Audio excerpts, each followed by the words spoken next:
Ilir Hilmi, Durmishi lindur më 20/1/1967, dhe ra në betej më 2/12/1998.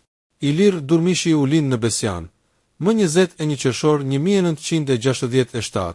Shkollën fillore dhe atë të mesme i kreu në Besian, ndërsa studioi në Fakultetin Ekonomik të Universitetit të Prishtinës. Si student, Iliri njëkohësisht punoi edhe si referent për shitjen e veturave në ndërmarrjen Auto Makedonia në Prishtinë. Ndonse ishte para diplomimit, i ndërpreu studimet për shkak të aktivitetit adhetar. Qysh si nxënës i gjimnazit 8 nëntori, tash Aleksandr Gjuvani, në Besian u dallua me pjesëmarrje në demonstrata dhe në manifestimet e tjera popullore.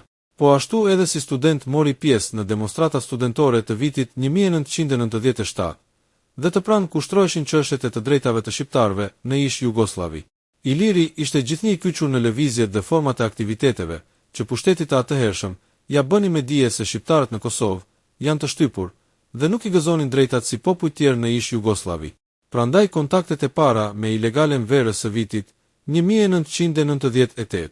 Aktiviteti adhetar i Ilirit kishte tërhequr vëmendjen e pushtuesit serb.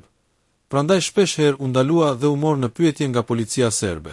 Me rastin e organizimit të EKS dhe shtrirjes së saj në zonën operative të Llapit, Iliri ndonse ishte djalë dëshiri. Pa pyetur prindërit inkuadrohet në radhët e luftëtarëve të lirisë. Së bashku me dëshmorët Hyzri, Talla e Afrimin Maliqi, ju përkushtua tërësisht luftës për liri. Veç tjerash, ai angazhohej në sigurimin e mjeteve teknike për EKN, si dhe furnizonte me kartela dhe telefona celular njësitet e Uçkës. Po ashtu, u angazhua edhe në sigurimin e veshmbathjes, ushqimit dhe armatimit. Iliri ishte ngarkuar me detyra të caktuara ushtarake, që duhej kryer në kryeqytet, në Prishtinë. Mori pjesë në aksione të ndryshme si në Prishtinë, Grashtic, Zllash, Obiliqe Gjetiu, se bashku me Hyzri Tallën e me bashkëluftëtar të tjerë.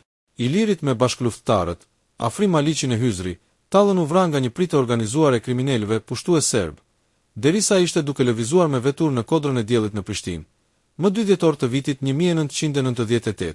Policia kriminale serbe, duke raportuar për këtë ngjarje, njoftoi se në makinën e sulmuar ishin gjetur bomba, pistoleta, shkorpion dhe shumë municion.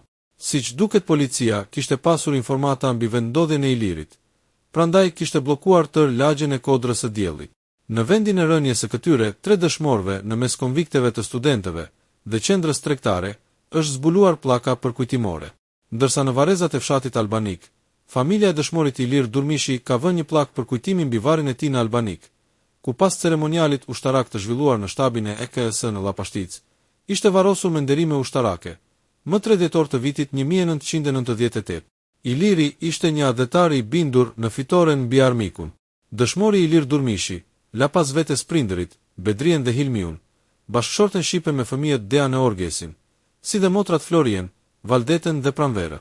Familja e tij pas luftës ka marrë falënderime dhe mirënjohje nga organizatat e dala nga lufta e Uçkës dhe institucionet e tjera.